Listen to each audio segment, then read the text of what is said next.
இனிமே கருப்புன்னா ஆமா நாங்க கருப்பு என்ன கருப்பு என்பது என் அன்பு தம்பி தங்கைகளை தெய்வத்தின் நிறம், வெள்ளை என்பது பிசாசின் நிறம். எவனாவது நம்ம கோயிலுக்கு போ, நம்ம சாமி எதையாவது பாரு, வெள்ளையா இருந்தா நீ வந்து கேளு. ஐயோ, ஒரு பைத்தியக்கார பையிலிட்டு இந்த மாட்டிட்டு போற பாடு. ரொம்ப திட்டவும் முடியல. ஒரு அளவுக்கு மேல வேணா வேற ஏதாவது வார்த்தையை பேசி விட்டுமோன்னு வேற பயமா இருக்கு. பல பேர் சாப்ட்வேர்ல வேலை செய்யறோம், ₹1,00,000 சம்பளம், சாப்பிட்டு போய் தான் வேலை செய்யணும். இப்ப அலைபேசியில 7G வந்துருச்சு தெரியுமில்ல, இனி 8G வரப்போது. எத்தனை G வந்தாலும் கஞ்சி விவசாயம் தான் ஊத்தணும் ராஜா. கஞ்சி இருக்குல்ல, அது விவசாயம் தான். என் மயம் கருப்பு உங்க உடம்புல இருந்தா மச்சான், உங்க சிவப்பு அவன் உடம்புல இருந்தா தேமல். என் தங்கச்சி வந்து அவ்வளவு மகிழ்ச்சி அடையுது. அந்த மேடையில சொல்றேனே, மாட்டுக்கறி திம்பேன்.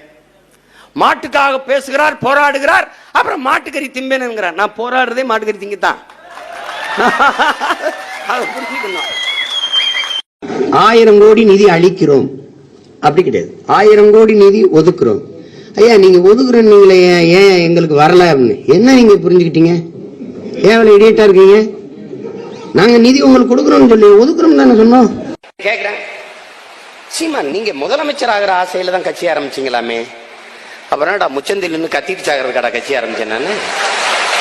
கட்சி ஆரம்பிச்சேன். ஒரு கேள்வியை உன்னிடத்துல வைக்கிறத பாரு. திருச்செந்தூருக்கு சீமா வந்தா வெட்டுவாங்கிறான், நான் வந்து நீ வெட்டலைன்னு நான் உன்னை வெட்டிடுவேன். ஒண்ணுதான் நான் சொல்லுவேன், ராஜா ஆசாரி அடிச்சாருவா, யார் வெட்டினாலும் வெட்டும், ஆனா எவன் வெட்ட ஆழமா விழுதுன்னு வெட்டி பார்த்தா தான் தெரியும். புரியுதா? ஏற்கனவே சேலத்துல இருந்து சென்னைக்கு வர்றதுக்கு 8 வழிச்சாலை இருக்குல்ல, வேகமா வந்துடலாம். வந்து என்ன செய்ய போறீங்க? சீரியல் பாப்பீங்க, வேற என்ன பாப்பீங்க? என்னடா செய்ய போறீங்க? சேலத்திலிருந்து தாம்பரத்துக்கு சீக்கிரம் வந்துருவீங்க, தாம்பரத்திலிருந்து சென்னைக்கு வர 4 மணி நேரம் ஆகுது.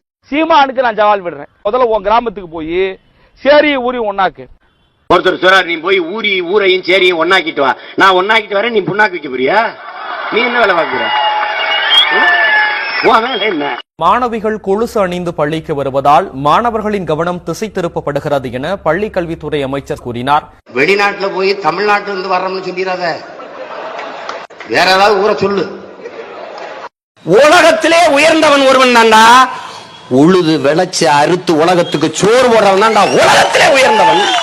உழுதுண்டு வாழ்வாரே வாழ்வார், மற்றவரெல்லாம் தொழுதுண்டு பின் செல்பவர். நீ எங்க இருக்கேன்னு பாத்துக்கடா. நான் வந்து எனக்கு அதிகாரத்தை கொடுத்துட்டீங்க, இப்ப நீட் தேர்வு வருது, என்ன பாடு படுத்திருப்பேன்னு நினைக்கிறீங்க மத்திய அரசு? மொத்தம் 24 கல்லூரியை இழுத்து போட்டுறாம, அரசு மருத்துவக் கல்லூரி எல்லாம் மூடிட்டேன். என்னப்பா நீட்டு போட்டேன், போட்டு என்ன எப்படி பண்ற? நீ என்ன எப்படி பண்ற? 7 பேரை விடுதலை செய்வோம். யார் இவங்க? ஆட்சியில் இருக்கும்போது என்ன பண்ணீங்க? அதெல்லாம் அப்படிலாம் பேசக்கூடாது. அவன் அந்த பேச்சுக்கு இடம் இல்ல, நாங்க விடவே மாட்டோம். நான் முதலமைச்சர், நீ 4 மணிக்கு சகோதரர் அஜித்தோட படம் பார்க்க போய் நிக்கிறான் ஆயிரக்கணக்கான இளைஞர்கள். உன் இனத்தின் பிரச்சனை, ஒரு மண்ணின் பிரச்சனை, உன் உரிமை பிரச்சனைக்கு ஒரு நாள் நீ இப்படி திரண்டு வந்திருப்பிய? உனக்கும் சேர்த்து தாண்டா. ஏன் சீமான் குரல் கொடுக்கவில்லை? அவருக்கு தொண்டையில புண்ணுங்க, நீங்க கொஞ்சம் குரல் கொடுத்து விடுங்களேன். அதுக்கு ஏன் அந்த குரல் கொடுக்கவில்லை? அதற்கு ஏன் குரல் கொடுக்கவில்லை? ஒரு குரல் தாங்க இருக்குது. உசுருக்குள் கோயில் கட்டி ஒன்ன கொலு வச்சு கொண்டாடினே,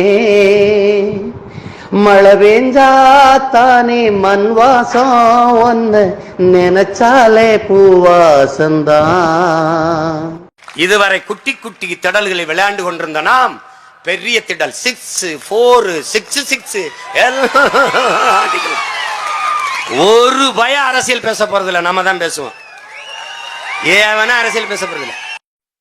மனசெல்லாம் பந்தலிட்டு மல்லிக்கொடியா ஒன்ன விட்ட, உசுருக்குள் கோயில் கட்டி ஒன்ன கொலு வச்சு கொண்டாடி. கருணாநிதி 3 பொண்டாட்டி, கட்டின பொண்டாட்டி தவிர வேற பொண்டாட்டி கொட்டானாடா காட்டு கிடந்த வீரப்ப. காட்டுக்குள்ளதானே இருந்தா. நாகப்பாவை கடத்தினவன் நமித்தாவை நயன்தாரன் தூக்கி போக தெரியாதா? ஏன் செய்யல? இது எங்கள் இனத்தின் மாண்படா, மாண்பு பெருமை. தம்பிங்கிற படத்துல ஒரு காட்சி எடுத்திருந்தேன். தற்கொலை செய்வதற்காக விஷம் குடித்தான், பிழைத்துக் கொண்டான். விஷத்தில் கலப்படம். என்ன கேட்கிறேன், இதுல எப்படி சீமான் நீ முதலமைச்சரான சமாளிப்ப? வந்தவன முதல் கையெழுத்து மஞ்சள் நோட்டீஸ். இந்த அரசு திவாலாயிருச்சு. இதுவரை இந்த கடனுக்கு எனக்கு எந்த சம்பந்தம் இல்ல. என் மயங்கருப்பு உங்க உடம்புல இருந்தா மச்சான், உங்க சிவப்பு அவன் உடம்புல இருந்தா தேமல். என் தங்கச்சி வந்து அவ்வளவு மகிழ்ச்சி அடையுது. எவன்டா நம்மளுக்கு திலி சாதி தாழ்ந்த சாதின்னு சொல்றது? தேர்ந்த செருப்பு ஆடுறா, கதை முடிஞ்சிரும்டா. ஒரு சொல்லிட்டு மனிதர்களில் சாதி இருக்கிறது, அது சாஸ்திரம் சொல்லவும், சாஸ்திரத்துல நாய் மூத்திரத்தை பெய்ய. ஒருத்தரெல்லாம் ஜெயிச்சிருக்காரு. சீமான்ட்ட மட்டும் நாடு போச்சுன்னா என்ன ஆகும்? பக்கத்துல இருந்தவர் கேட்டாரு, இப்ப மட்டும் என்னவா இருக்கு? என்ன ஆயிரும், என்ன ஆயிரும்? நல்லா ஆயிரும். அதான் என்ன எனக்கு ஒரு தடவை தோல் மேல கைவிட்டு செல்லமா விசாரிக்கிறான். சும்மா கேட்கிறேன், தப்பாடுக்கு தெரிஞ்சுக்கிறதுக்காக கேட்கிறேன். நீங்க என்ன ஆளுங்க? நான் சித்தாளுங்க. நான் இப்பவும் சொல்லுவேன், எப்பவும் சொல்லுவேன், எனக்கு எதை பற்றியும் கவலை கிடையாது. நீ ஓட்டு போடு, போடாம போ. நீ தொடர்ச்சியா ரெட்டலைக்கு போடு, குக்கருக்கு போடு, சூரியனுக்கு போடு. இன்னொரு 5 ஆண்டு போட்டுக்கிட்டே வா. கடைசியா போட்டவன் கைக்கு குஷ்டம் வறுமை ஒளி. அடே, உங்களுக்கு தமிழன் நாட்டுல வேலை வேணும், தமிழன் காசுல சம்பளம் வேணும், என் புடுங்கியலா தமிழ் கத்துக்கு வர மாட்டீங்களா? வர மாட்டீங்களா? ஆனா நாங்க அங்க வரும்போது ஹிந்தி கத்துக்கிட்டு வரணும், இந்த வெண்ணெய் எங்க வரும்போது தமிழ் கத்துக்கிட்டு வராது. இவன் மாதிரி ஒரு பைத்தியக்கார சேகுவாரா பணியம் போட்டு, பெரியார் பணியம் போட்டு, பிரபாகரன் பணியம் போட்டு, கருப்பு சட்டையில வந்து நிக்கிறேன். என்னை ஏன் கருப்பு சட்டை போட்டிருக்கான்னு ஒருத்தன் கேட்டான். கலட்டி போட்டாலும் அப்படித்தான் இருப்பேன். நீ வந்து வைரம் எப்படி ஒரு நிலக்கரி எப்படி உருவாகும்? மனசெல்லாம் பந்தலிட்டு மல்லிக்கொடியா ஒன்ன விட்ட, உசுருக்குள் கோயில் கட்டி ஒன்ன கொலு வச்சு கொண்டா. சும்மா சும்பப்பயிலுக்கு நான் வந்து வீடு வீடுக்கு கும்பிட்டு அம்மா எனக்கு ஓட்டு போடு அதெல்லாம் கேட்க மாட்டேன். இனமானத்திற்காக நிக்கிறேன், ஆனால் தன்மானத்தில் இருந்துட்டு நிக்க மாட்டேன். ஜெயிச்சிருவியா? நீ போட்டா ஜெயிச்சிருவேன். நாட்டையே எல்லாரும் ஆளலாம்னா இந்தியாவை சோனியா காந்தியா ஆள உள்ள நீங்க? நாட்டை வந்து யாரு நல்லவர்கள் ஆள வேண்டும். நான் சொல்றது நல்லவர்கள் ஆள வேண்டும். நான் ரொம்ப நல்லவன், என்னை ஆந்திரா வாழ விடுங்களேன். நல்லவர்கள் ஆள வேண்டும். உங்களுக்கு அடிமைனா கோபம் வருது. என்ன அடிமை? காலைல எழுந்திருக்கிறேன், பல்லு விளக்கிறேன், வேலைக்கு போறேன், சம்பாதிக்கிறேன், சாப்பிடுறேன், பக்கத்துல டாஸ்மார்க், பக்கத்துல தேட்டரு, நான் மகிழ்ச்சியா இருக்கேன். என்ன அடிமை? நாயே, உலகத்தில் கீழான அடிமை நாயே. இவனுக்கு அரசியல் கிடையாது, நல்ல தத்துவம் கிடையாது. சாதியை பிடிச்சு தொங்குவான், இல்லைன்னா மதத்தை பிடிச்சு தொங்குவான். அது ரெண்டையும் நீ தப்பிச்சு போயிட்டின்னு வச்சுக்க, சாராயத்தை வாயில ஊத்தி மயக்கி போட்டுருவான். அதுலயும் நீ தப்பிச்சு வச்சுக்க, வாயில பணத்தை வச்சு அமுக்கி விட்டுருவான்.